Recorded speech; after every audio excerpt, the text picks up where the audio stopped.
ya en estos momentos.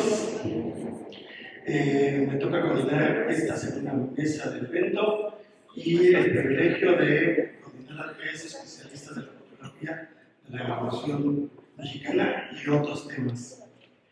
En primer lugar, vamos a tener a Ariel Arnal.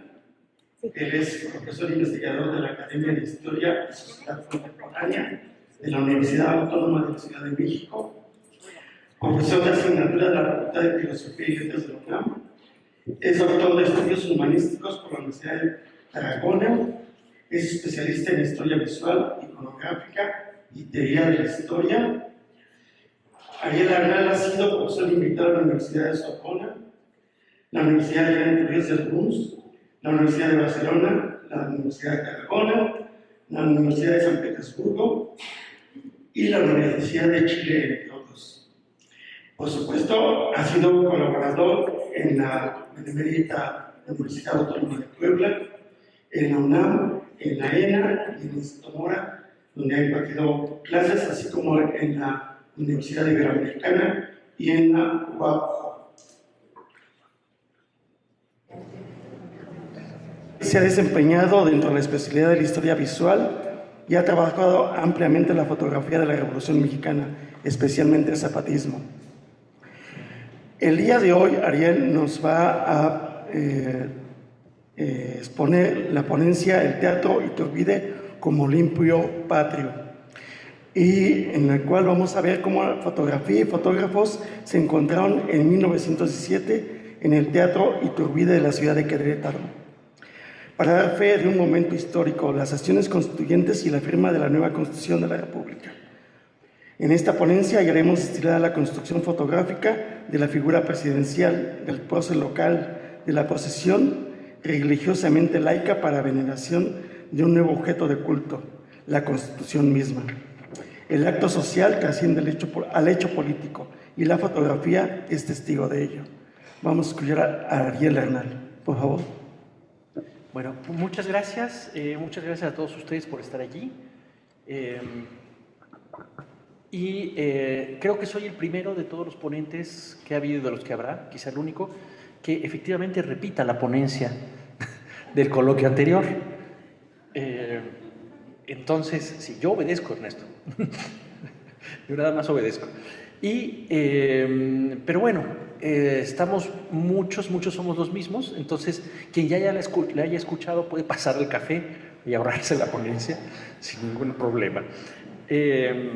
Claro, evidentemente, de entonces para acá, no, yo quería ser, ¿por qué quería ser Fernando? Está bien. Ni modo. Sí. O sea, nada más Amelia puede ser Amelio, yo no puedo ser Fernando. Está bien.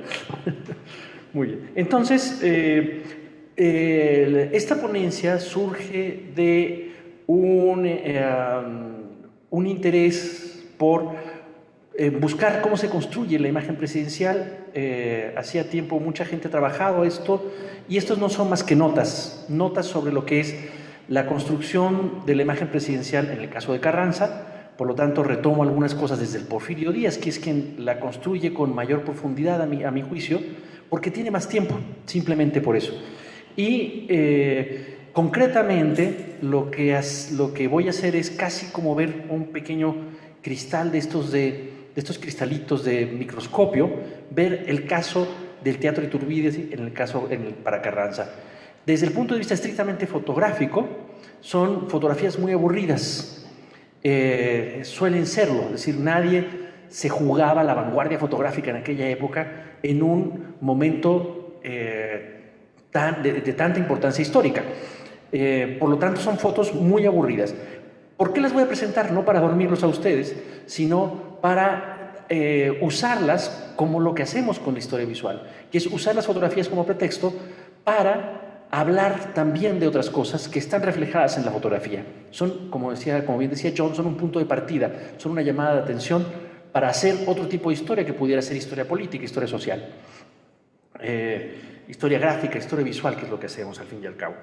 Bien, consolidado el poder constituyente a través de la figura de Venustiano Carranza, los fotógrafos que siguen al ejército constitucionalista tornan paulatinamente su fotografía en imágenes complacientes para con el nuevo poder establecido. No es exclusivo de Carranza.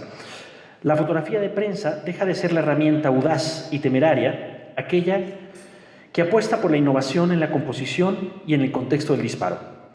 La guerra es un aliciente para aquellos fotógrafos bizarros que convierten la adrenalina en originalidad compositiva. Y aquí cito a John, que es lo que apuntaba en el libro de Fotografiar la Revolución Mexicana, cómo la fotografía de guerra se convierte en un pretexto para poder explorar nuevas composiciones. No es casualidad que todos los estudios serios sobre la fotografía del periodo revolucionario se explayen ampliamente en los años que van del Porfiriato a la entrada del constitucionalismo en la Ciudad de México. Después de ese acontecimiento histórico, los trabajos académicos empiezan a flaquear en fotografías interesantes por sí solas. Es estrictamente lo que es el hecho fotográfico. Simplemente porque las fuentes apenas dan para otra cosa. Es decir, en general, recordemos, cuando el momento político suele ser estable, las fotografías, por lo general, salvo fotógrafos más vanguardistas, empiezan a decaer y se convierten en planas. Eso es lo que vamos a encontrar después de la Revolución Mexicana a lo largo de muchos decenios. Pero la historia escrita, a través de las imágenes, no se detiene. Pero la historia escrita a través de las imágenes no se detiene en el valor estético de la misma, tarea reservada a la historia del arte, sino que se adentra en el laberinto de la producción fotográfica, de la intención del fotógrafo y del sujeto fotografiado, del uso y abuso de la imagen y de la tinta sobre el papel que ésta hace correr en la prensa. Pero también en la historiografía que le seguirá. Ese es el camino que andaremos para vislumbrar al menos algunas notas, reflexiones sobre el papel de la fotografía en el Congreso Constituyente en torno al año decisivo de 1917.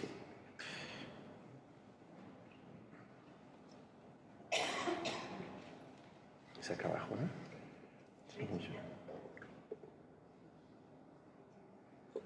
¿No? Ahí está, ya. Gracias.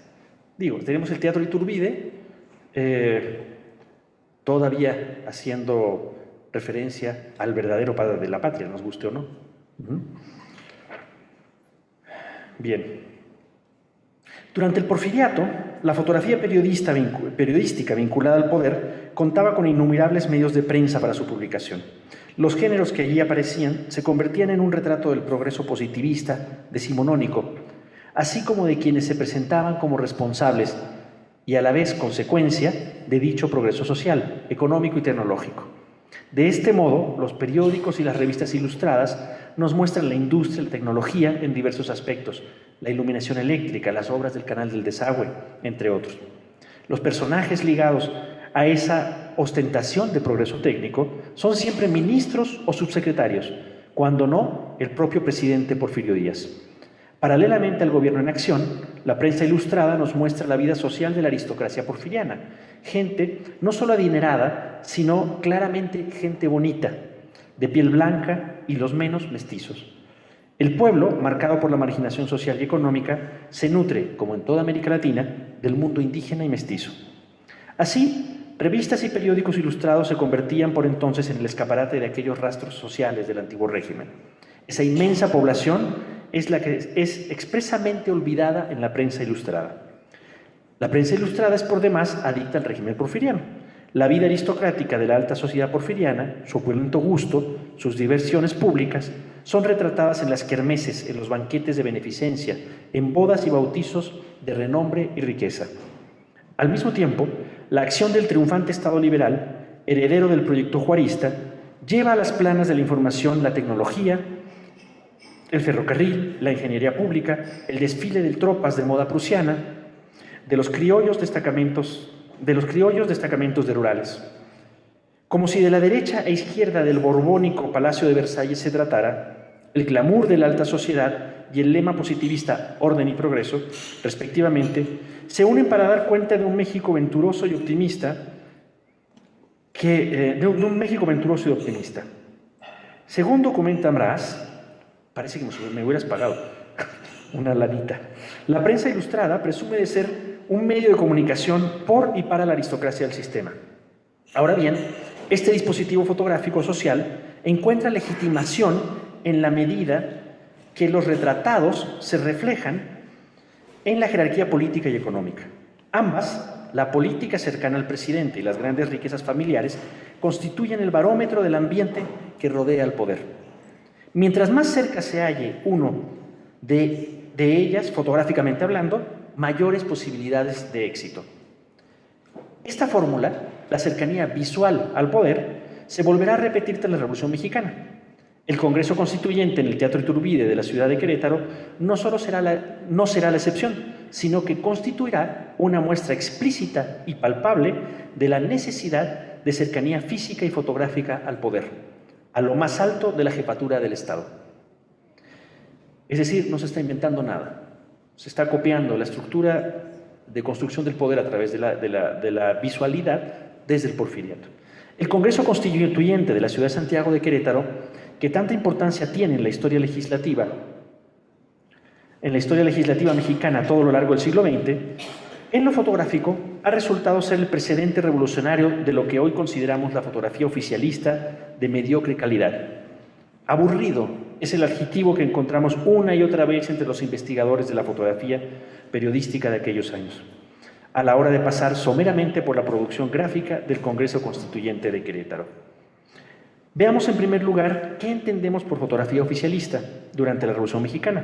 Nos referimos a aquellas imágenes que de un modo u otro pactaban con el poder. Este pacto no era necesariamente explícito, pocas veces lo era, sino que se materializaba de dos maneras.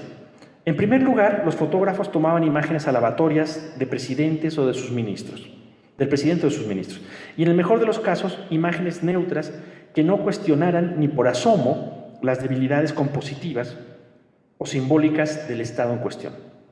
Todo ello no significaba que la calidad en cuanto a técnica, composición y discurso visual fuera de baja calidad. Simplemente hacemos notar que la fotografía oficialista no critica visualmente al Estado, sea este el jefe del mismo o bien sus ministros, o aquellos actos que devienen en rituales de liturgia política, que eso es lo que vamos a encontrar a lo largo de todo el Congreso, una liturgia política. Por el contrario, esa neutralidad estrictamente fotográfica se torna en parte de un rompecabezas mucho más complejo que es la construcción de una identidad oficial. La identidad oficial es aquella que desde diversos aspectos mediáticos definen el origen e intención de una política de Estado. Es desde allí que la imagen juega un papel importante y dentro de ella la fotografía. Ahora bien, cuando referimos a la fotografía como un elemento indispensable en la construcción de dicha identidad oficial durante el periodo revolucionario, solemos recaer inevitablemente en la prensa gráfica, a saber, revistas semanales y periódicos. Es allí donde el historiador visual habrá de zambullirse para encontrar el discurso oficial, a veces claro, a veces sugerido, dando cuerpo a una interpretación del pasado desde el lenguaje propio de la fotografía. El diputado entre la multitud. La fotografía que hallamos sobre el Congreso de Querétaro, tanto en prensa como en diversos archivos públicos y privados, responde a los elementos básicos de la fotografía oficialista de la que hemos hablado. Pero pareciera que la prensa de la época quisiese mostrar dos cosas, a saber, la numerosa participación de delegados, así como la personalización de cada uno de ellos, dejando así constancia gráfica de la asistencia de quienes en ese momento hacen historia. Analicemos por separado cada una de estas sugerencias historiográficas. Es esta. Este es el juramento de los delegados. En 1917, la Revolución Mexicana se halla definida a partir de tres grandes zonas geográficas: el villismo en el norte, el zapatismo en el estado de Morelos y el carrancismo como única propuesta de Estado en ese momento. Para entonces, la antaño gloriosa División del Norte, así como el Ejército Libertador del Sur, se encuentran encapsulados, formando sendas manchas en lo que en ese momento es la construcción de un Estado mexicano en forma. Para el caso carrancista, el primer jefe ha logrado consolidar la gran mayoría de territorio. Las divergencias, salvo sonadas excepciones, se dirimen al interior de la paz carrancista. Es allí donde se negocia y se reparte el poder. Tras el desgaste de la guerra y exorcizado el peligro del fantasma de la intervención estadounidense, los caudillos saben que el pacto es el triunfo de todos. Así, a todos conviene preparar el siguiente paso, a saber, la contienda a través de la lucha electoral, sea lo que ello signifique. Ya lo sabemos, es la historia mexicana. Ese pacto halla su traducción visual en las imágenes periodísticas sobre el Congreso Constituyente. De este modo, el Congreso de Querétaro representa la consolidación de ese pacto, la firma de un simbólico armisticio entre todos aquellos caciques que conforman el constitucionalismo. La fotografía de prensa y el archivo sobre el histórico encuentro en Querétaro representa eso, pero también algo más. Al menos formalmente, es asimismo el acto por medio del cual la guerra devuelve al pueblo la voz. Para Carranza y los caciques revolucionarios, la revolución ha terminado y comienza la construcción del Estado. Los líderes de la contienda han dejado las armas y, consolidadas las instituciones, arrinconado los bandidos, Villa y Zapata. Ahora entregan a las masas el instrumento que les permitirá elegir el futuro inmediato. Discurso oficial, sin duda, pero esas palabras se reflejan como espejo en la fotografía multitudinaria. Cuando el número hace multitud. Lo que a partir de ahora podemos llamar fotografía multitudinaria, como pudiera ser esta de acá también, es aquella que pretende afirmar y confirmar que el número sí cuenta a la hora de construir un discurso político. Es conocido el truco fácil de fotógrafos y mesa de redacción para aumentar o disminuir visualmente el número de sujetos. Y, por ejemplo, en una manifestación pública, ya lo sabemos, ¿no? Si la concurrencia es poca y el fotógrafo desea aumentarla, entonces tomará primeros planos o encuadres a nivel de los sujetos fotografiados. Si por el contrario la manifestación es numerosa, simplemente alzará la cámara o buscará un lugar elevado para realizar el disparo y así abarcar el mayor número de gente posible. Eso es lo que veremos en el Teatro Iturbide, fotografías multitudinarias en un congreso rebosante de delegados. ¿Qué es lo que pretenden estas imágenes repetidas una y otra vez por todos aquellos fotógrafos que asistieron a tan histórico evento? Todos tomaron lo mismo. ¿Por qué? En primer lugar, recordemos cómo funciona la mesa de redacción de un periódico y cuál es el trabajo de un corresponsal gráfico. Aún hoy en día, todo fotógrafo de prensa debe cubrir su trabajo con al menos una imagen llamada segura, aquella que estamos seguros que va a ser publicada en caso de que todo salga mal. Esto significa que si no ocurre nada excepcional visualmente hablando en el evento a registrar, la redacción y la firma de la Constitución en este caso, el fotógrafo y por ende la mesa de redacción tendrán al menos una imagen con que ilustrar el acontecimiento. Ilustrar es la palabra correcta. Son imágenes hechas para ilustrar, nada más. Esto significa que el texto periodístico es la verdadera nota. Publicar o no una imagen neutra junto a en nada cambia el significado de la noticia escrita. A eso nos referimos cuando hablamos de ilustrar una noticia. Los trabajos y actos de los constituyentes son visualmente anodinos, repetitivos y por su propia naturaleza carentes de información visual. A menos que ocurra algo así como José Emilio Pacheco recibiendo el premio Cervantes, ¿no? En ese caso, evidentemente, la noticia es la foto. Esta es la razón por la que los fotógrafos cubrirán su orden de trabajo con una fotografía segura. Ahora bien, ante la necesidad de cubrir la orden, la manera más fácil de lo que hemos llamado fotografía es la fotografía multitudinaria. Tomas al conjunto de los congresistas y punto, adentro del Teatro Iturbide.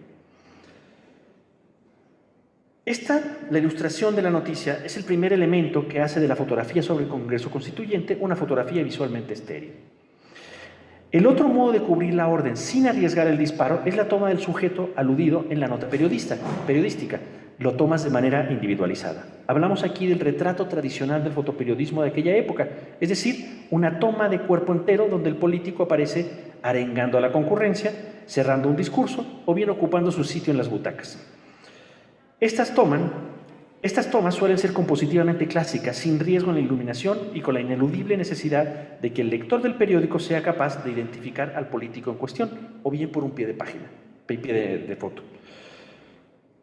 Se trata entonces en ambos casos de fotografía multitudinaria y la identificación clara del sujeto se constituye per se una fotografía neutra. Creo que voy a saltarme un par de cosas.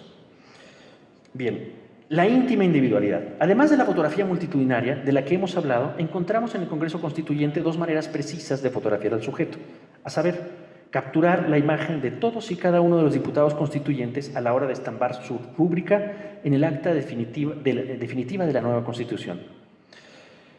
Cuando digo de todos, es de todos. están los retratos de todos y cada uno de los constituyentes firmando el acta. Sin duda, la redacción y aprobación y firma de la Constitución de los Estados Unidos mexicanos representaba un momento histórico no solo para México, sino también para el mundo occidental. Cabe recordar que la Constitución mexicana del 17 es la primera en su ámbito que aseguraba los derechos sociales, antes aún que la Constitución alemana de la República de Weimar. Los diputados eran conscientes de las exigencias de los diversos bandos que habían luchado entre sí y que debían integrarse de un modo u otro en la Carta Magna.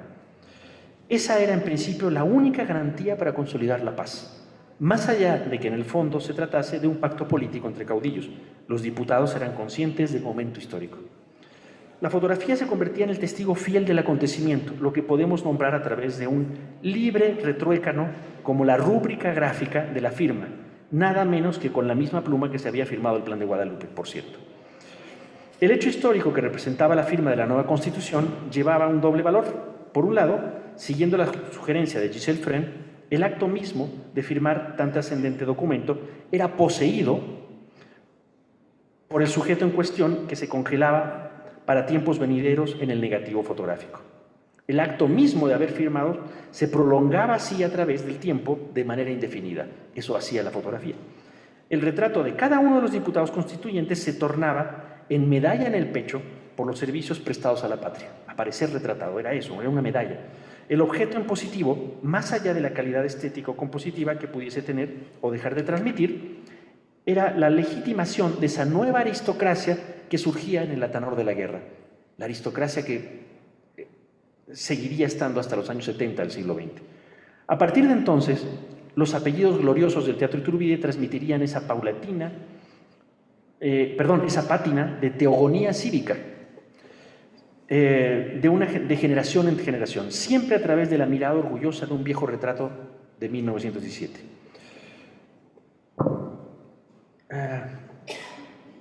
Déjeme, estoy buscando la imagen, esta. A esto nos referimos. Busque usted a su diputado, ¿no? Si el retrato estaba destinado a ser prueba tangible de la conciencia histórica de cada uno de los diputados, era también al mismo tiempo sillar destinado a levantar el nuevo panteón cívico, el de los padres de la Constitución. La prensa se convertía entonces en una herramienta fundamental e ineludible para este proceso. Antes, el porfiriato había materializado esta manera de hacer historia en el México decimonónico, y ahora, bajo el sol de la ciudad de Querétaro, crecían como hierba los nuevos héroes que consolidarían una nueva patria. La unión hace la fuerza. Otro subgénero en el retrato que hallaremos retiradamente es la fotografía de grupo, como si el recuerdo gráfico de la generación escolar se tratara. Los diputados se formarán una y otra vez rodeando al primer jefe para plasmar en las sales de plata el recuerdo queretano. Nos referimos a esto.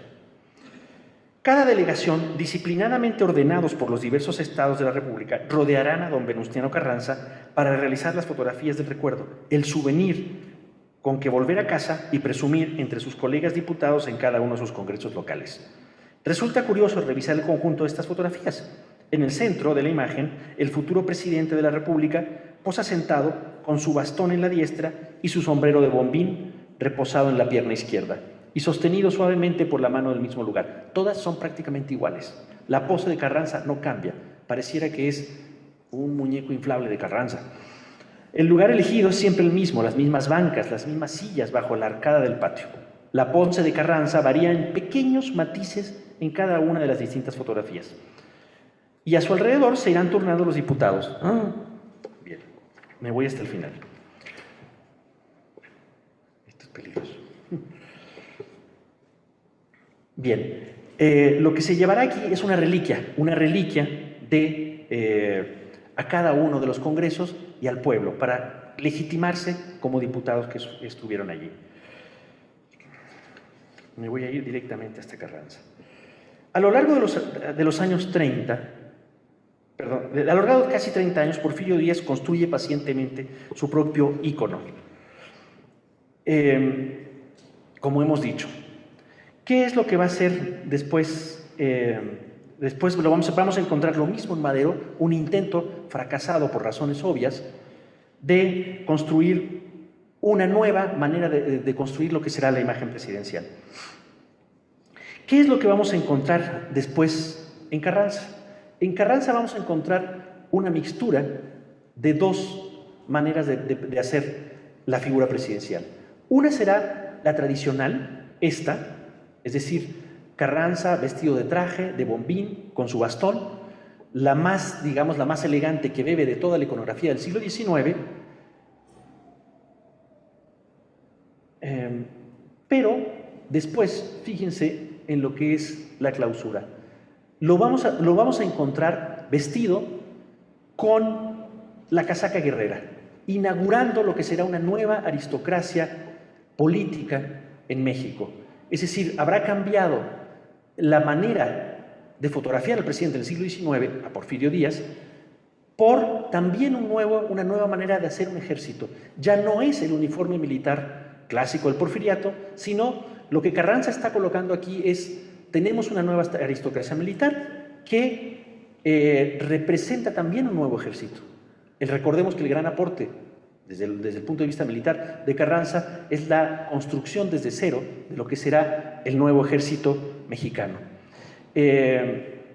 Además de ello, todo eso legitimado por un teatro convirtiendo a Querétaro en una escenografía que significa trasladar desde la Ciudad de México el poder del Zócalo, literalmente desde el Zócalo, trasladarlo a la ciudad de Querétaro. Es decir, está legitimando todo el lugar donde esta imagen se está construyendo. No sabemos si este telón de fondo, lo más posible es que estuviera en el Teatro Iturbide y que fuera aprovechado como tal, como anillo al dedo, venía como anillo al dedo. Y eso es lo que vamos a encontrar en la fotografía previa. Aquí en esta yo he marcado muy pequeñamente a Carranza. Aquí tenemos a todos los diputados en esa fotografía ampliada de la que hemos hablado. Es decir, todos estos pequeños escolares que son los diputados de cada congreso tomándose la foto con el director del colegio, aquí encontramos al colegio entero. Ya no por aulas, no por grados, sino tenemos al colegio entero tomándose, legitimados por la figura de Carranza. Crece la figura de Carranza en este caso. La han colocado a un nivel de panteón cívico. Tomarse la foto con Carranza es decir, yo sí estuve allí. Es decir, no haberse tomado la fotografía con Carranza no significa nada. ¿Sí? Y eso va a llegar hasta el día de hoy, que es aquí donde ya termino con esto, donde nos vamos a encontrar ligeramente más adelgazado en el billete de 100 pesos y también con algo más de pelo. Es decir, está ligeramente enguapecido. Lo que quiero decir con esto es que el construir la figura, subirla al Olimpo patrio, no se queda en el Congreso Constituyente. Lo seguimos viviendo nuestros íconos revolucionarios hasta el día de hoy. ¿Sí? Y en eso estamos ahora. Seguimos construyendo nuestros íconos revolucionarios. Ojalá a partir de estas fotografías y no de las estampitas que comprábamos en la papelería. Gracias.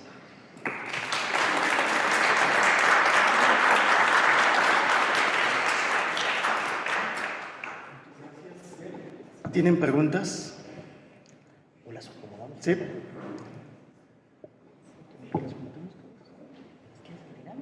Bien, me están proponiendo los ponentes que hagamos todas las ponencias y al final juntamos la ronda de preguntas, lo cual me parece mejor. Bien.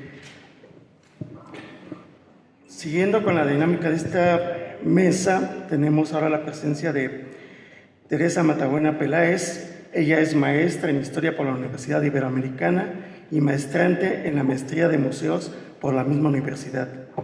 Fue académico de tiempo del área de acervos históricos de la Universidad Iberoamericana de 1980 a 2011 y coordinadora del área de acervos históricos de la Universidad Iberoamericana de 1986 a 2011.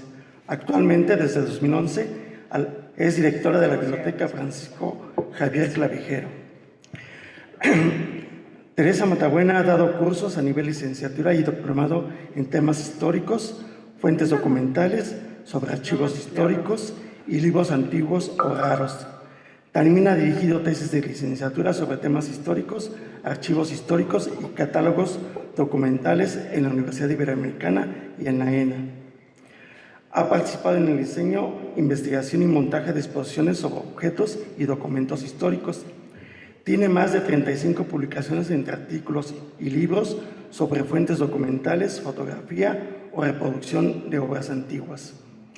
Tiene muchos reconocimientos, entre ellos el diploma al mérito universitario de la Universidad Iberoamericana de 1996, una mención especial al mérito archivístico en la categoría de archivos universitarios, al área de acervos históricos de la Biblioteca de la Universidad Iberoamericana, otorgada por el Archivo General de la Nación en 1996.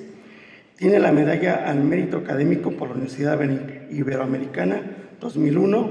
Es miembro del Comité Mexicano de Memoria del Mundo, México, fue miembro de 2003 a 2005. También ha recibido varios premios García Cubas por las publicaciones y es miembro fundador de la Asociación de Archivos y Bibliotecas Privadas, ACE, representando a la Ibero. Y como sabemos, es miembro del Consejo de Memoria del Mundo, México. Lo que nos va a presentar son las fotografías de aviación del archivo Alberto Salinas Carranza. Hola, buenas tardes. Agradezco mucho a los organizadores esta invitación y dicen que más vale dar la disculpa antes que después.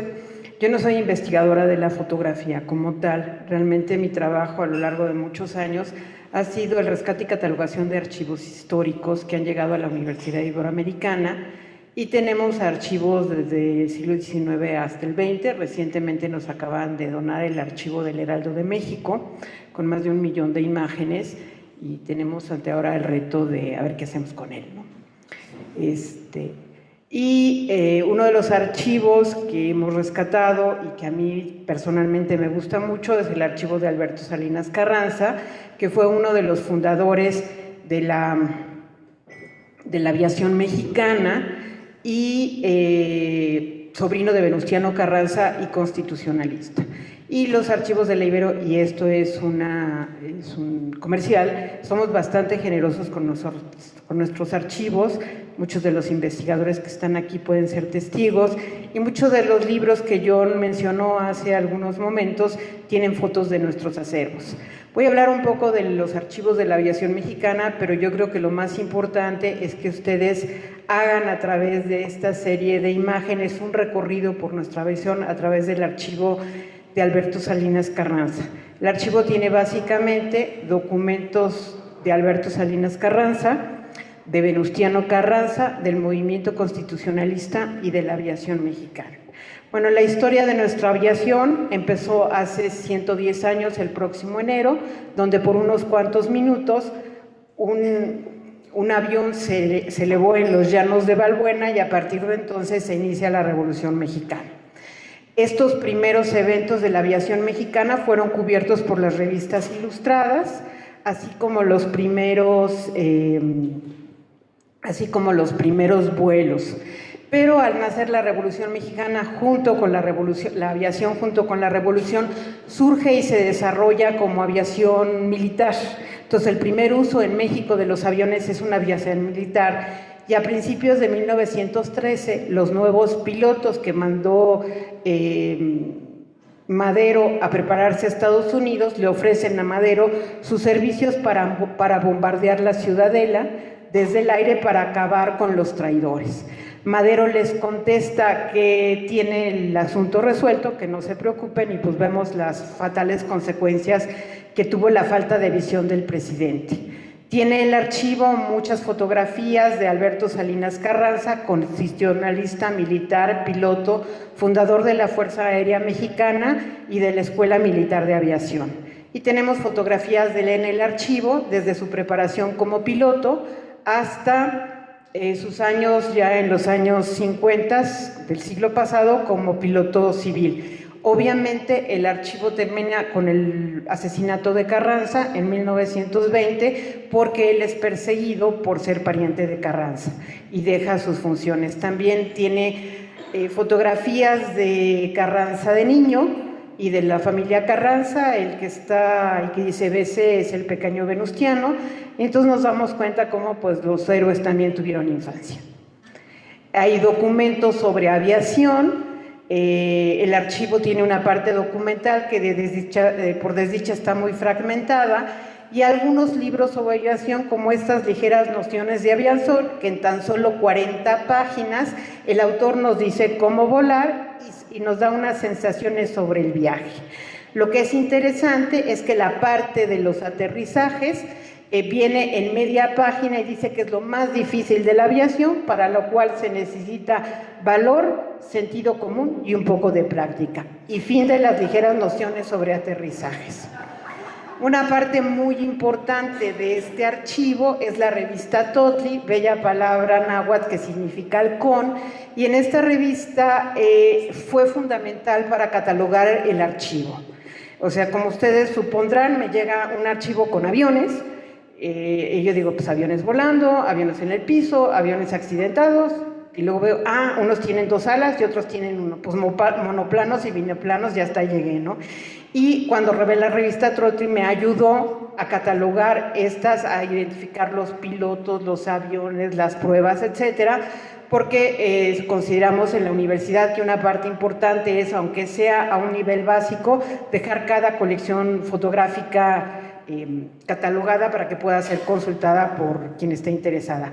Hay más de 1000 fotografías. Este archivo, el 50% son sobre aviación, sobre Carranza, Venustiano Carranza y el protagonista.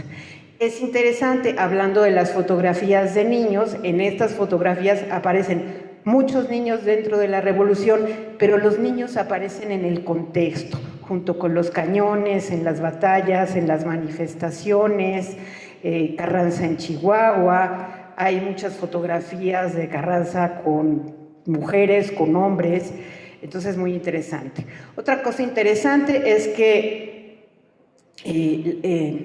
los anuncios que aparecen, que dice la fotografía es indispensable para relatar gráficamente el viaje aéreo. Y otra cosa interesante es que ya desde el archivo de Porfirio Díaz sobre aviación le ofrecen a Porfirio Díaz los servicios de la aviación, piden que invente aviones, que crea una fuerza aérea, que no se logra hasta con Venustiano Carranza en 1915, y también se dice que uno de los grandes usos de la aviación militar es para la espionaje. O sea, se vuela el avión, ve dónde están las tropas, baja y dicen, y entonces ya se puede planear la artillería o lo que sea necesario.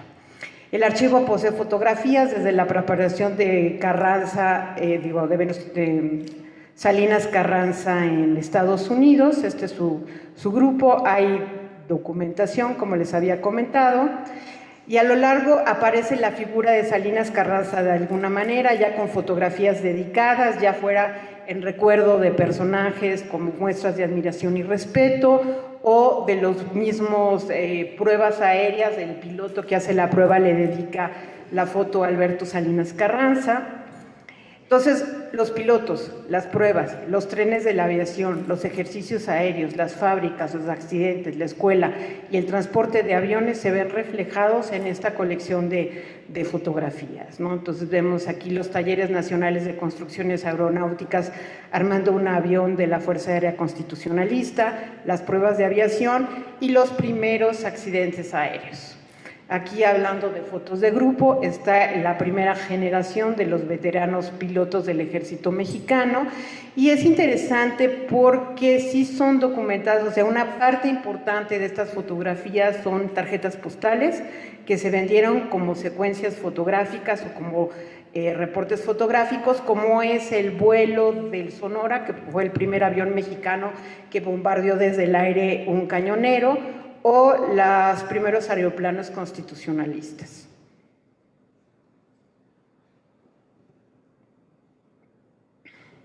Entonces, el Sonora, el primer combate aeronaval en México, muchas personas dicen que en el mundo, que fue el 14 de abril de 1948, y hay una secuencia de más de 40 fotografías en donde se ve todo el vuelo del Sonora, desde la preparación del viaje, el viaje, etcétera, hasta la foto final, en donde hombres, mujeres y niños se vienen a fotografiar delante del piloto y el avión después de haber dado el famoso bombardeo aéreo, ¿no? Y a través de esta secuencia se puede seguir el traslado, las pruebas y el resultado del éxito, y este es el cañonero bombardeado por el Carranza, ¿no? Entonces, muchas de las fotografías, como vemos esta del cañonero, están en mal estado, sufrieron algunas humedades, algunas imágenes se perdieron muy pocas y muchas de las imágenes fueron recortadas de álbumes fotográficos. Las maniobras, pruebas y exhibiciones, así como las rutas aéreas, se planeaban con anticipación y eran observadas desde tierra. Digo, si no sabemos que es una fotografía de aviación, pues sabemos que son idiotas viendo para arriba, ¿no? Una cosa muy interesante es que, y no nos lo imaginamos nosotros, los aviones no volaban mucho, se podían hacer trayectos muy cortos, entonces eran transportados en trenes. Entonces había los trenes de la aviación, que eran los trenes donde se transportaban, estaba la logística, los cuartos de los pilotos, la sala de telégrafo y donde se hacía toda la planeación, y se armaban y se desarmaban los aviones para ser transportados de un lugar a otro. Entonces aquí vemos las diferentes etapas del armado y el desarmado de los aviones, que eran perfectamente hechos como para que cupieran en los vagones del ferrocarril, ¿no?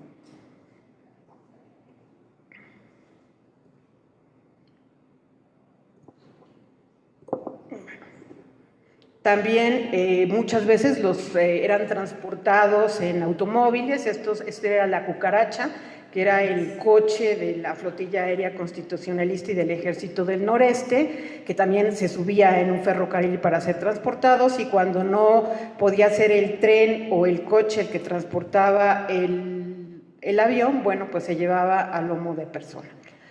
Hay una secuencia muy interesante de fotografías en tarjeta postal de los pilotos que eran vendidos. O sea, ser piloto en 1915, 1912 era, bueno, verdaderamente, además de que tenía que ser joven, intrépido, con dinero, porque sí se necesitaba dinero, y era algo sensacional. Hubo 800 solicitudes para la primera generación de la Escuela Militar de Aviación y solo fueron aceptadas 25 personas, ¿no? Entonces aquí tenemos el primer grupo. Su preparación iba a lo largo de 4 años, desde una preparación militar como cualquier soldado o cadete, hasta 1 año de vuelos en tierra, y el último año ya se hacían vuelos en el aire. Bueno, vuelos en tierra está muy difícil, ¿verdad? Bueno, ya se hacían vuelos en el aire y algunas maniobras aéreas, bueno, prácticas de vuelo en tierra.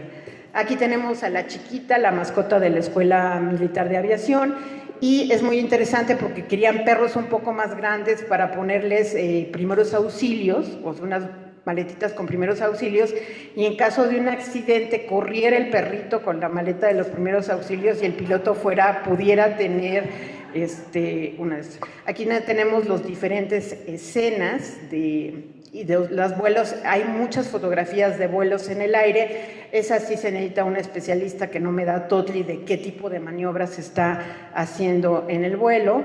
Están los hangares de la Escuela Militar de Aviación y estas fotografías de logros esta es la última generación, el día de su graduación. Había unas cuantas mujeres, principalmente enfermeras, ¿no? Aquí en estos. Luego están los talleres nacionales de construcciones aeronáuticas. No están ustedes para saberlo ni yo para contarlo, pero México tuvo uno de los primeros inventos y patentes de aviación en el mundo, y fue comprado nuestra hélice. La hélice Anáhuac y el motor Aztlán fueron comprados por Japón, ya que tenía diseños. Una de las características que tuvo la aviación mexicana es que por la altura de la Ciudad de México, que fue donde se dio por primera vez, los motores tenían que ser adaptados, y entonces sí hubo todo un desarrollo de tecnologías de aviación. Este es un interior de los talleres nacionales de construcciones aeronáuticas, y que como eslogan para que los obreros trabajaban bien, dice: cuando cada uno de nuestros obreros comprenda que un momento de apatía por corregir un hierro en su trabajo ocasiona la muerte de un valiente, México contribuirá sin derramar una sola gota de sangre a la historia de la aviación. Entonces México tiene varias patentes y desarrollo de aviones, como la serie A, B, C y H. Aquí vemos como a la serie H le están adaptando una ametralladora. Aquí vemos la prueba de los aviones. Aquí vemos los primeros, esto es un invento, una especie de helicóptero que se desarrolló en México para hacer pruebas de vuelo en tierra, o sea, para probar ciertas maniobras en tierra, hecho por Francisco Santorini, un italiano que trajo el gobierno de Carranza para hacer todos los desarrollos de la aviación. Aquí tenemos diferentes interiores de los talleres nacionales, de construcciones aeronáuticas, y esta es la famosa hélice Anáhuac. La hélice Anáhuac fue muy famosa porque era más ligera, al no hacerse de una sola pieza de madera, sino de hacerse con varias piezas de madera pegadas como abanico, era más fácil restaurarlas si se rompían, y era mucho más fácil que se hicieran, se necesitaba madera de diferente característica, y esta fue una patente mexicana de aviación.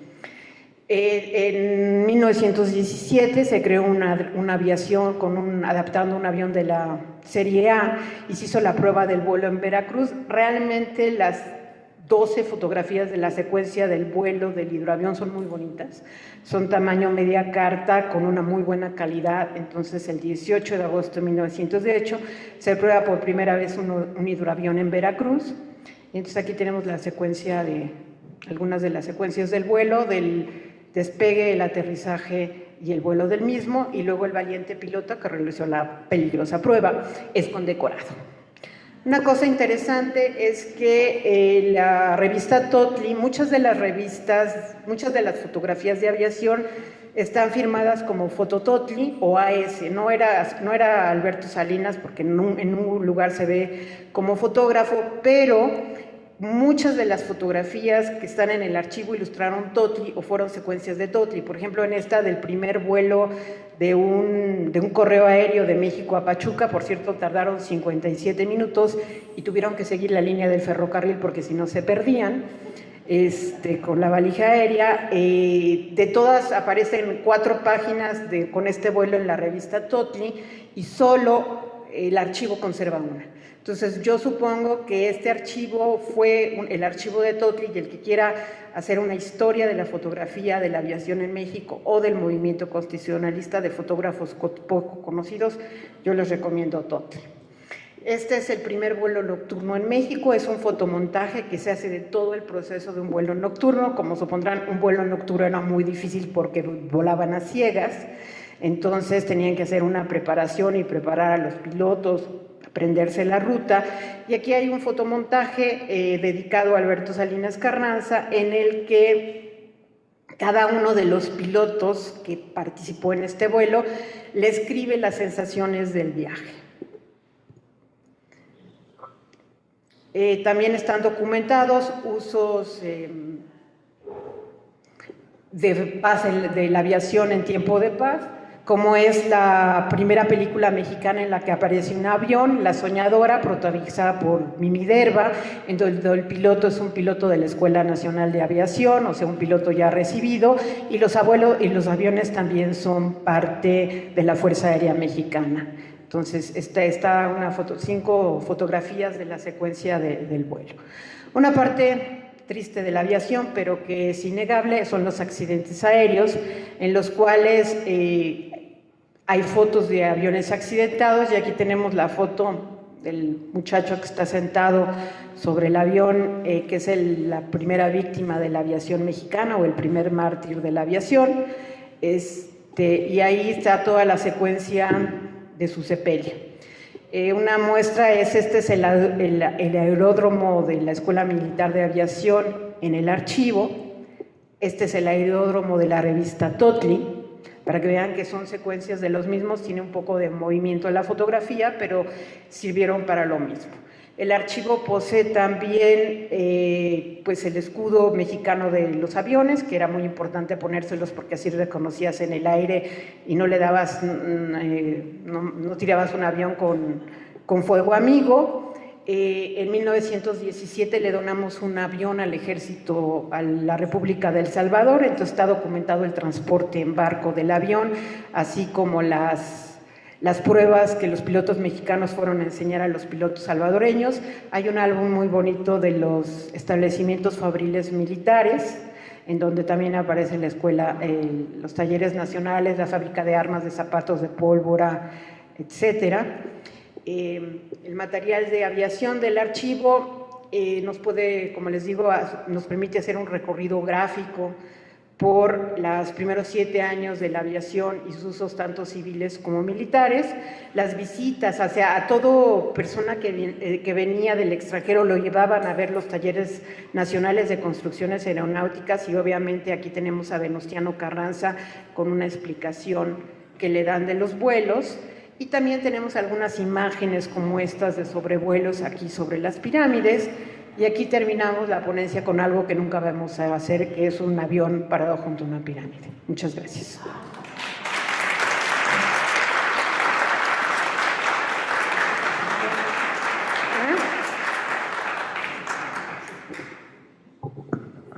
Muchas gracias, Tere. Bien, la tercera ponencia de esta mesa está a cargo de Alberto del Castillo Troncoso.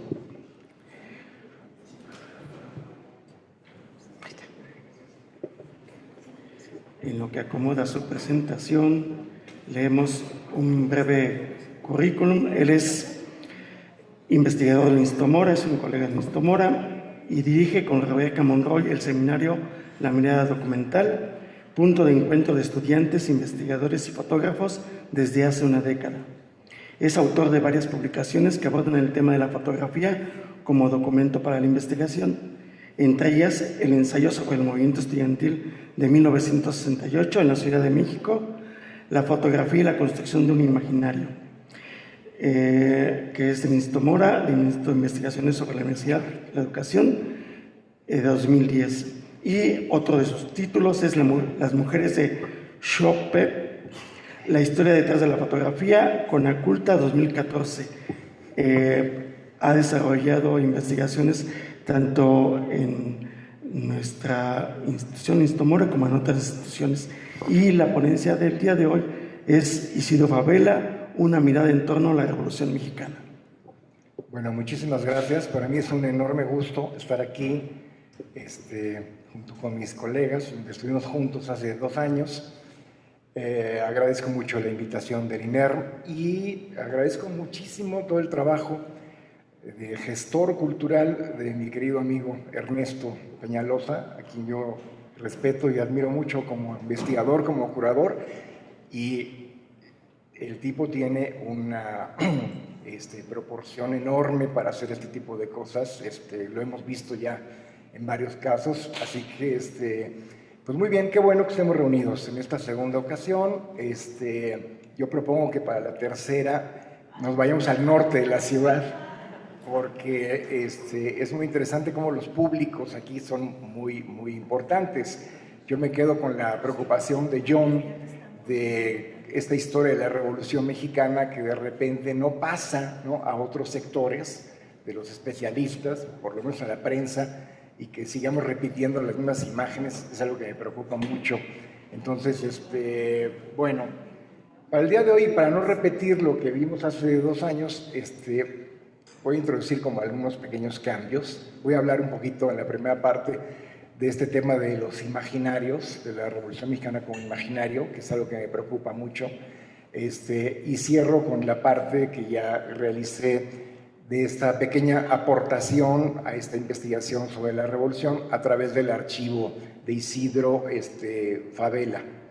Entonces, comienzo con esto que nos remite al año 2010, ¿no? En el centenario de la Revolución Mexicana, hubo ahí una cuestión que me pareció muy interesante, ¿no? La retórica, le tocó al PAN, gran tragedia, encabezar los festejos de la Revolución Mexicana, ¿no?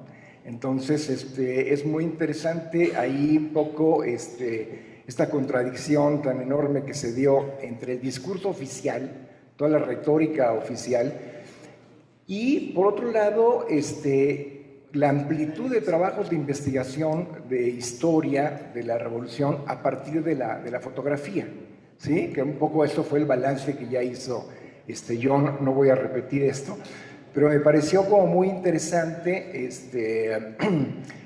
Uno de los capítulos centrales, ustedes recordarán, fue la presentación de la escultura que llamaron El Coloso, basado en la fotografía de Benjamín Argumedo, este revolucionario orozquista que luego reconoce a Victoriano Huerta.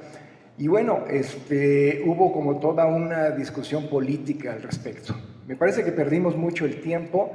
Creo que la parte realmente importante fue el trabajo de la presentación de esta diversidad de publicaciones en torno a la revolución, que nos muestran cómo desde la fotografía no hay una mera ilustración de las cosas, sino que hay un avance ya en la lectura, en la interpretación del fenómeno mismo, ¿sí?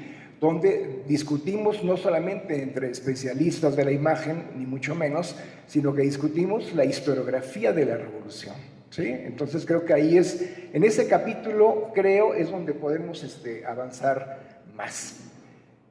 La Revolución Mexicana es uno de los grandes acontecimientos fundadores, ¿no?, de la historia reciente de México. Es el gran mito fundador, ¿no? Me parece a mí que alimenta toda la historia de México en el siglo XX, sin duda alguna. Pienso que en las últimas décadas ya hay toda una disputa por el papel que se puede jugar como mito entre el 68 y la Revolución Mexicana, pero sería un tema como para que abordáramos en todo un coloquio. Vamos a dejarlo así ahora con la Revolución. Y este imaginario de la Revolución Mexicana va entrando, conforme avanzamos en el siglo XX, va entrando su desgaste y con algunos íconos, ¿no?, algunas fotografías que nos muestran, digamos, esto. En particular es el caso, por supuesto, de Rodrigo Moya, ya para la década de los 50, y el caso de Héctor García, ¿no? Los grandes movimientos ferrocarrileros, magisteriales, estudiantiles de fines de los 50, me parece que ponen en tela de juicio ya ese alcance unificador de la Revolución Mexicana. Recordemos el gran texto de Daniel Cosío Villegas, ¿no?, un poquito anterior, donde dice, bueno, ¿qué pasa? Algo está fallando con la Revolución Mexicana, que el gobierno emanado de la Revolución está reprimiendo, ¿no?, a diversos sectores sociales. Continúa el diálogo. Antes de la gran difusión de la fotografía a nivel de museos, me parece que las revistas ilustradas juegan un papel fundamental. Entonces, este diálogo que tenemos aquí entre el niño cañero de Héctor García, un ícono, y con la otra fotografía de Rodrigo Moya, dentro de las páginas de la revista Sucesos, juega un papel también de educación de un sector más amplio de los alcances que puede tener en un momento dado la fotografía.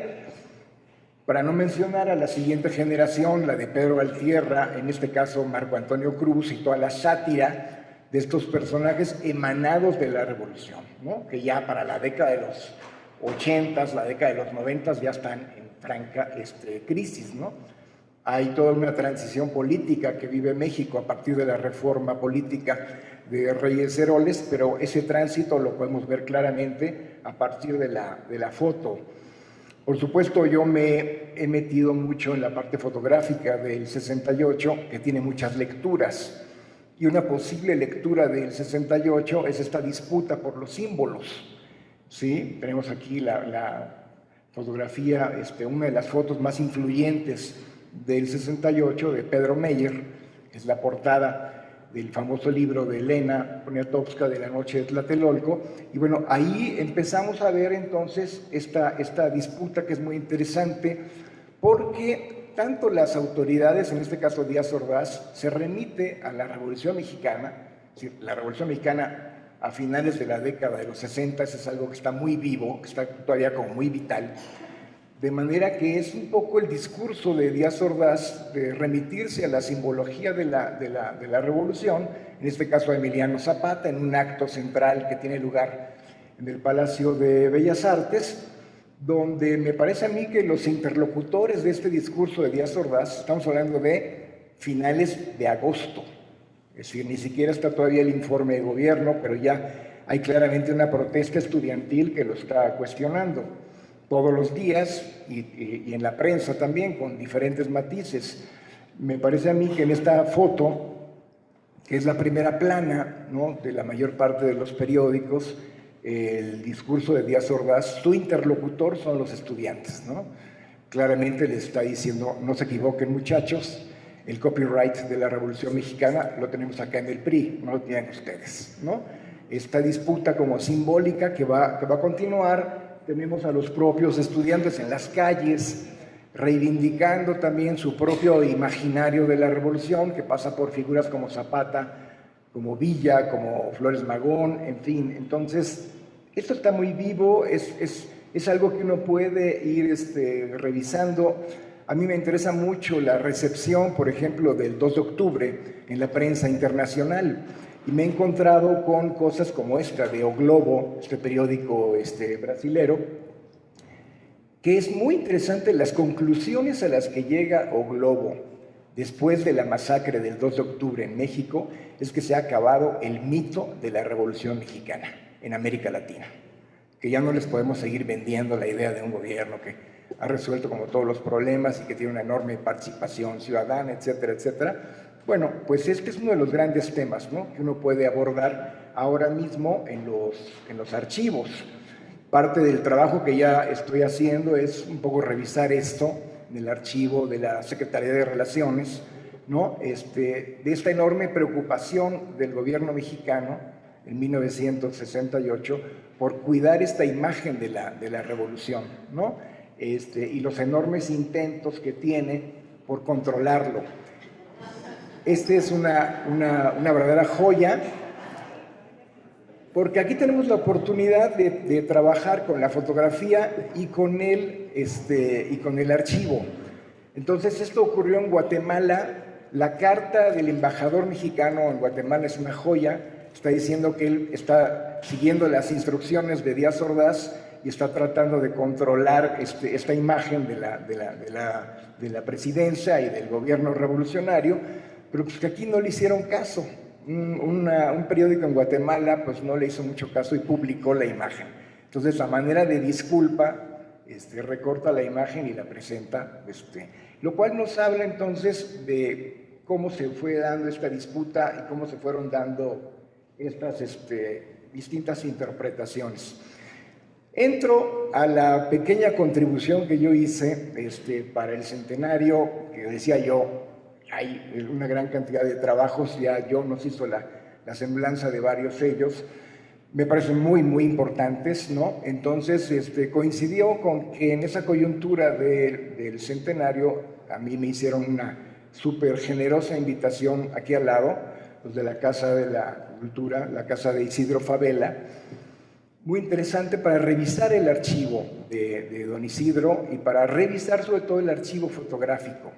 Entonces, por ahí se armó realmente un equipo muy interesante, ¿no? Está aquí presente Emma García Krinsky, pero también Fernando Ondarza, también Ángela Caparroso. Se armó todo un equipo de trabajo que muy pocas veces uno como investigador tiene la oportunidad de hacer esto, ¿no? Es decir, dialogar con otros investigadores, dialogar con especialistas en el diseño de las imágenes, realmente fue un lujo. Y a esto habría que agregar que la Casa de la Cultura fue como muy abierta para que hiciéramos realmente la idea que teníamos de revisar el archivo fotográfico. Fuimos muy críticos con el texto y no le quitaron una sola coma, ¿no? Y sobre todo pagaron puntualmente, ¿no? Eso es algo que también se agradece. Entonces, bueno, es un archivo bien, bien importante porque las fotografías no son de Isidro Fabela, ¿no? Él es el coleccionista del archivo. Entonces, por ahí le aplicamos un poco este criterio, este concepto de autor. En realidad, él es el autor de su propio archivo. Y es un archivo que acompaña, digamos, el protagonismo de Fabela dentro de la Revolución Mexicana y dentro del sector en el que a él le tocó luchar abiertamente, ¿no? Y ser uno de los intelectuales importantes dentro de todo el bando de Venustiano Carranza. Entonces, simplemente quiero mostrar pues algunas de las facetas del archivo a partir de esto, ¿no? Aquí está el propio don Isidro, ¿no? Junto con Espinosa Mireles, otro personaje que va a figurar como parte del círculo más importante de Carranza, dentro de un retrato de estudio, ¿no? Entonces esto nos permitió también hacer como toda una lectura de imagen de qué aportaban estos retratos de estudio a la visión de un coleccionista como Fabela, y que era lo que quería él presentar. Pero digamos que esta es una de las facetas del archivo. Otra de ellas es el propio avance de Carranza, ¿no? Que se empieza a convertir cada vez en un protagonista más importante, ¿no? Donde ya amerita, digamos, ¿no? este tipo de cosas ya más ligadas, digamos, a una historia oficial. Conforme él va avanzando en esto y se va convirtiendo en uno de los grandes caudillos y luego en la presidencia de la República, decía hace rato Ariel este honor, ¿no? Que tenían algunos diputados de tomarse la foto, ¿no? con Carranza. Y aquí está Carranza, ¿no? Lo que es la casa, ¿no? De Miguel Hidalgo en Guanajuato, escribiendo en el libro, ¿no? De los visitantes distinguidos, y se está dirigiendo a Hidalgo y le está hablando de tú. Entonces le dice algo así como: tú y yo que somos fundadores, ¿no? Digamos, de este país, ¿no? Entonces es interesante también esta visión que de repente se da desde el poder y esta relación tan íntima con los próceres, algo que ha continuado después de Carranza y que han seguido puntualmente, me parece, la mayor parte de los presidentes, ¿no? Esta parte del discurso oficial es algo central, es una de las líneas que se puede trabajar mucho en el archivo. Otra de ellas tiene que ver con la lectura de género, con la participación de la mujer, ¿no? Aquí pudimos dialogar esto, por ejemplo, con Marion Gautreau y con otros investigadores que han revisado esto en la prensa y en las revistas extranjeras, ¿no? De cuál era, digamos, esta lectura de la participación femenina vista desde el extranjero. Y tenemos casos como ¿no? De doña Ramona, la viuda de Flores, que en otros casos es considerada como uno de los grandes estereotipos de lo que sería la participación femenina dentro de la Revolución. Pues la tenemos dentro del archivo de Fabela, la tenemos además con la dedicatoria que ella arma para el propio don Isidro, ¿no? En Nogales, y tenemos la oportunidad de verla más con otra factura completamente distinta, en un retrato de estudio, ¿no? Con su medallón que la acredita como maderista, ¿no? Con toda una impronta que nos da una imagen mucho más cercana, ¿no? de la lectura de una mujer con nombre y apellido, ¿no? Una mujer concreta y su participación dentro de la Revolución. Entonces, por ahí digamos que esta es otra de las, pues de las facetas. Yo digo que es un archivo que a nivel micro nos aporta una información bien interesante, porque está el ingrediente del coleccionista, que es Isidro Fabela, ¿no? Y está el cruce, la posibilidad del cruce con el propio archivo. Sin embargo, hay otras vetas que pueden ser interesantes. Una de ellas tiene que ver con el patriotismo, con esta construcción de un cierto nacionalismo, ¿no? En toda la colección, ¿no? De Flores Pérez, que es muy interesante, que nos muestra frente al episodio de la recuperación del puerto de Veracruz, ¿no? Donde interviene directamente Carranza, pues montaje, ¿no? Esta construcción de estas escenas, ¿no? Hace rato hablaba Rebeca muy bien de que a veces inclusive no es tan importante esto, ¿no? Sino que hay que ver este afán de documentar, y creo que esto es lo que uno puede leer en estas imágenes, ¿no? Evidentemente son imágenes compuestas, son fotos dirigidas, hay una construcción de escenas que están al servicio de un concepto que es muy importante, que es el patriotismo, que es el nacionalismo. Y por ahí entonces cumplen más cercano a esta visión como más retórica, más de imaginarios, de construcción de imaginarios, pero cumplen un papel fundamental. Entonces, y voy a cerrar con esta imagen que nos remite a otra parte que es muy central también para valorar este archivo y que tiene que ver con el lenguaje documental, ¿no? Aquí Venustiano Carranza ordena a Isidro Fabela que acuda, ¿no?, al lugar donde fue ejecutado su hermano Jesús, ¿no? Entonces, ahí está haciendo como toda la labor de ubicar, ¿no?, en qué consistió esto, y lo que a mí me pareció muy interesante es que lo documenta fotográficamente. Entonces, otra vez regresamos al relato barthiano de yo estuve ahí, la imagen como índice, ¿no?, que también ocupa un puesto como muy importante.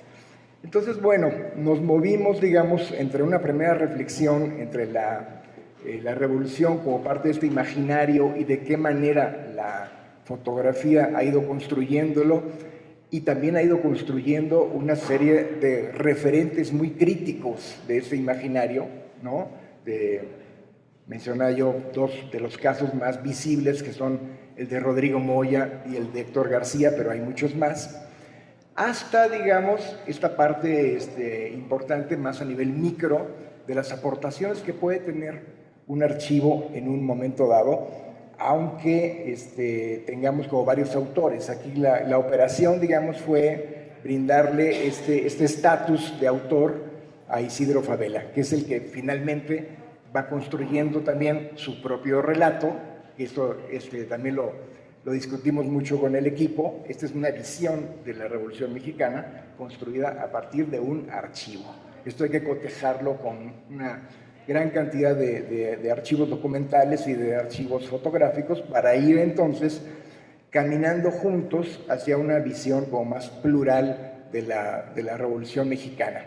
Y termino retomando la preocupación de John y de otros autores en torno a este asunto de que desde el lado de la fotohistoria, ¿no?, que para mí es parte de la historia social, de la historia política, cultural de este país, pero que trabajamos con imágenes, desde ahí me parece que los avances son evidentes, ¿no?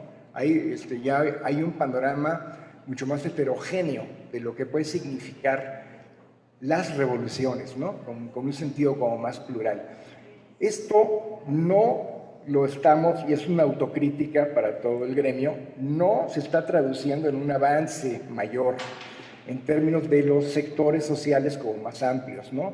El caso de la jornada que mencionaba John, pues me parece paradigmático. O sea, estamos repitiendo las mismas imágenes. Yo comentaba hace rato que algo muy parecido está ocurriendo con el 68. Ha habido un avance enorme en torno a las imágenes, pero seguimos con los mismos íconos. Bueno, yo entiendo que un periódico, ¿no?, tiene como otro tipo de móviles y otro tipo de destinatarios y tiene otras finalidades, pero es bien importante, ¿no?, que tengamos conciencia de esto como investigadores, de trascender, digamos, nuestro pequeño nicho de especialistas y que busquemos como un diálogo mucho más profundo con sectores más heterogéneos. Solamente ahí vamos a poder ir cambiando nuestra imagen de la Revolución Mexicana. Gracias.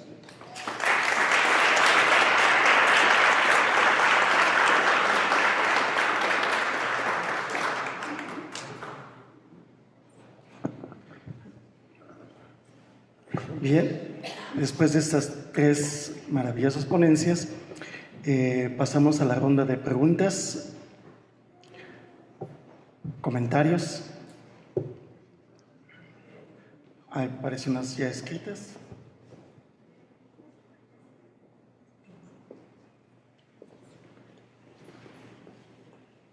Sí.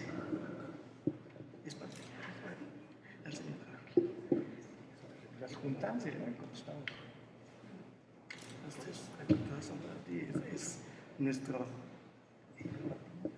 Sí. para ti.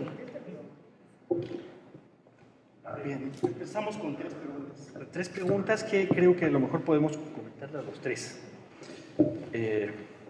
Al fin los tres sabemos de Revolución Mexicana algo, ¿no? Dice, en su momento las fotos están dando inicios de lo que se convertiría en una fórmula periodística posterior. ¿Considerarías eso como óptica de la época?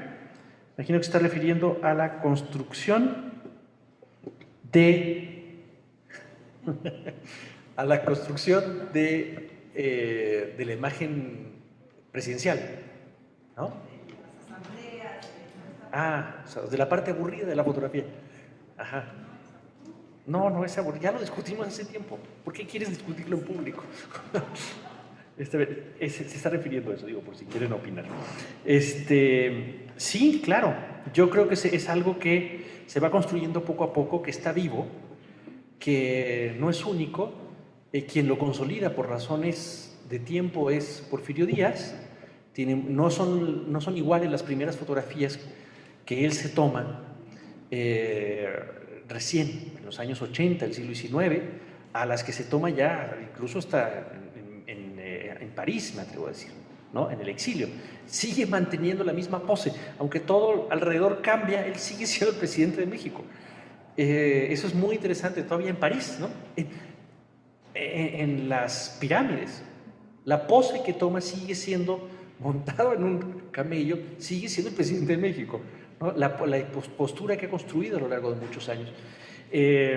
Sí, Madero coloca algunos pequeños elementos que tienen que ver además con su estatura, no le queda de otra, y después Huerta retoma la postura de Porfirio y será Carranza quien empiece a cambiar algunas cosas que son, para mí, son profundamente simbólicas y profundamente conscientes. Y luego a partir de ahí, pues lo vamos a tener muy estudiado y trabajado lo que es la imagen presidencial, ¿no? Que, para variar, John lo ha trabajado mucho, ¿no? Hasta el caso del Medina, llegar, digamos, lo que nos mostraba de cómo se toma la imagen presidencial de Salinas, o Marco Antonio, ¿no? O imagen latina, tomando la imagen de Salinas por detrás, y cómo eso rompe, le cuesta la censura, ¿no? No sé si... ¿no? Bueno, ¿qué fotógrafo tomó el panorama que se presenta al final? No lo sé. No lo sé, de hecho es una imagen que costó mucho construir.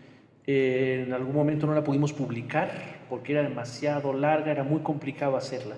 La última, la de, imagino donde están todos los congresistas, esa larga, que es una panorámica, que en la época estaba tomando auge. Recordemos que hay esa gran panorámica maravillosa del centenario frente al Ángel de la Independencia, todo el cuerpo diplomático, está en Fototeca.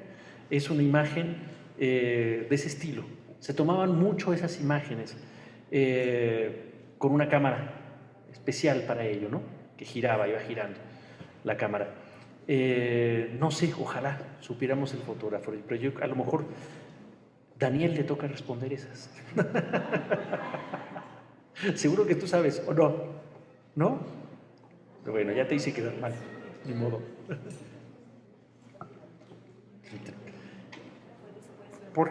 ¿Por qué?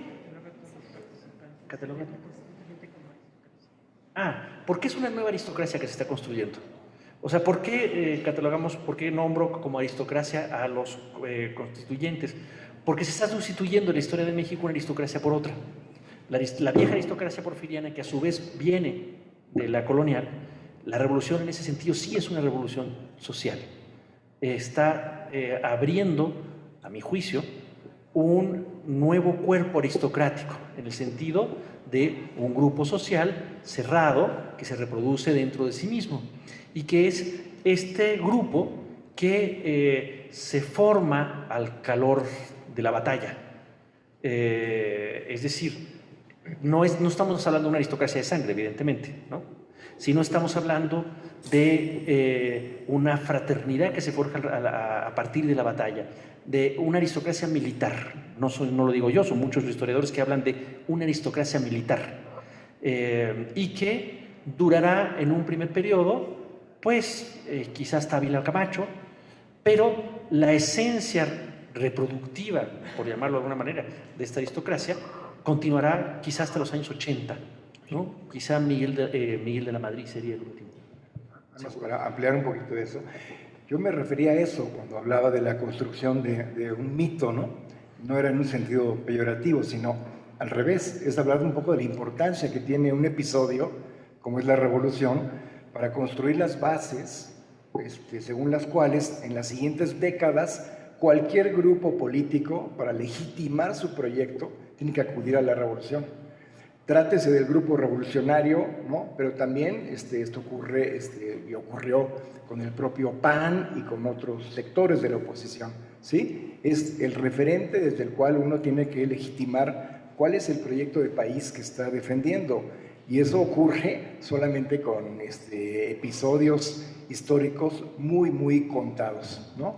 Yo decía que me parece que desde hace varias décadas eso empieza a ocurrir en relación al 68, como otro de los grandes mitos fundadores de lo que puede ser el país, por una sencilla razón: es un movimiento pacífico, ciudadano. Entonces ahora políticamente es mucho más correcto remitirse a un movimiento pacífico que a un movimiento armado, me parece, pero se puede discutir. Acá había una pregunta, ¿no? Estela.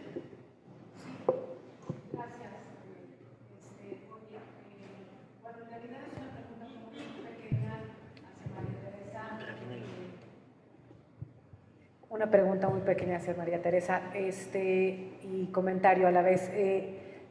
Tuve la oportunidad de conocer una familia que tiene un archivo muy interesante de Vicente Cortés, fotógrafo aviador de los aviones, y tienen un archivo bastante interesante de fotografías y negativos de vidrio. Y quería nada más comentarte si en esta revista de Totli, que tengo algunos ejemplares porque mi abuelo las coleccionaba, hay fotos de Vicente Cortés, porque me interesa cómo seguirle la huella. Mira, no te puedo decir, porque bueno, no soy especialista en Totli. Yo usé Totli para identificar las fotos en los años de que se funda Totli, que es 15, hasta que termina el archivo, que es 20. En el archivo de Alberto Salinas Carranza, Totli se termina en 20, pero porque Dios es grande, en otra donación vino el resto de la revista, entonces la tengo completa hasta 20 y tantos, y en internet la encuentras digitalizada. Entonces a lo mejor puedes ver en el grupo de editores que aparece en la revista muchas veces, o en los autores. En las fotos que yo tengo, la mayoría aparecen como Fotototli o AS. Son los autores de las fotografías de Totli que yo consulté para identificar el archivo. Muchas gracias.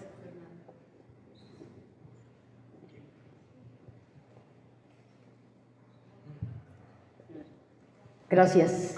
Bueno, les agradezco a Tere Matagovena, Alberto, por abrirnos estas nuevas vetas para ver de otra manera el movimiento, la Revolución Mexicana, pero ya a partir de otros temas muy diferentes, como el de la aviación o los microarchivos que nos has dicho, ¿no?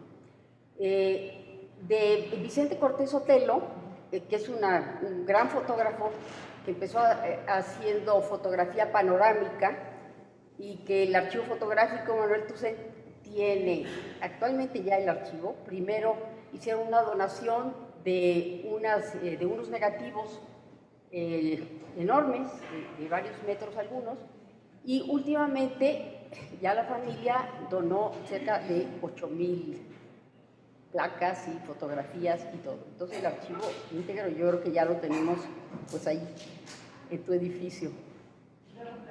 Sí, con Ricardo Alvarado, que no sé si Ricardo Alvarado, que es el que lo está investigando, curando, cuidando, limpiando y todo, pero creo que sí es un tesoro ese archivo, y es también los inicios de la aviación. Y bueno, ya tiene una página que yo les invito a que la busquen, el archivo Vicente Cortés Sotelo.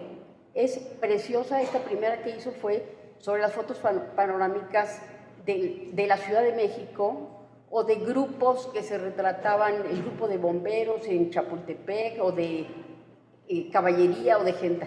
Sí, o de hecho, están todos los campos, bordes de Valbuena, sí, todas las líneas para garantizar que despegue, y las mujeres bordando también las alas. Es un archivo increíble. sí, y Ricardo Alvarado ha hecho un gran estudio desde la cámara cuál era la cámara, cómo funcionaba, cómo hacían las imágenes y luego todas las fotografías estas de aviación. Es un acervo riquísimo.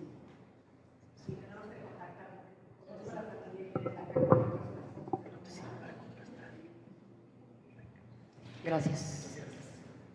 Mira, yo creo que podrían ser archivos que se complementan, esos, y yo casualmente dentro de los otros archivos que tengo en la Ibero, bueno, que tenemos en la Ibero, tengo el archivo del general Manuel Fernando Enríquez.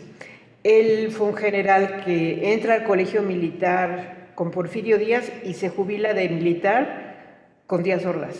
Entonces son 50 años de su vida militar. Y es un archivo muy rico y parte de su función fue la aviación. Entonces hay muchas fotografías más o menos de los años 20, 30 de hangares, puestos militares, todo lo que tiene que ver con aviación. Y este archivo casualmente, ese estaba peor que el de los aviones. Porque yo lo estaba catalogado y tenía soldado con rifle, soldado sin rifle, soldado con burro, soldado sin burro. Entonces, se me ocurrió escribir una carta al colegio militar. Entonces, escribí una carta al militar diciendo que tenía fotografías del colegio militar y sus interiores, que si no les interesaba una copia y ayudarme a catalogar. Y un día se me presenta en la Ibero un señor que era teniente del ejército, que por órdenes del secretario de la Defensa, los siguientes meses él y 2 personas iban a trabajar conmigo de las 800 a las 1400 horas. Y durante un mes, de las 800 a las 1400 horas, 3 personas me ayudaron a identificar el archivo. Quizás buscaron en las mismas fuentes que yo, pero traían el expediente militar de él fotocopiado. Entonces decían, pues, cuándo estuvo en cada lugar, y de repente me dicen, es que este es un general cuartelero. Le digo, ¿y eso qué significa? Solo tuvo escaramuzas, no tuvo batallas ni luchas. Dije, bueno, está muy bien. Entonces fue realmente la convivencia con las militares y la manera que ellos me ayudaron a identificar el archivo, y de soldado con burro terminó teniente de artillería con acémila y carabina 30-30. Entonces tiene una sección muy importante de cuando él tuvo un puesto importante en la Fuerza Aérea.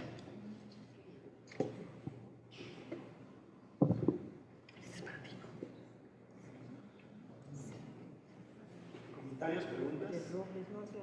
De la mesa anterior.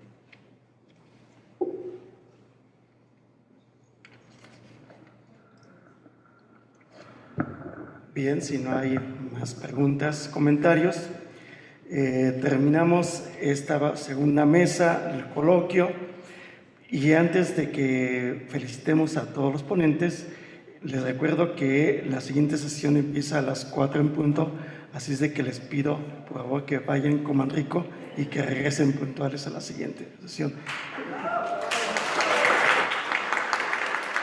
Muchas gracias.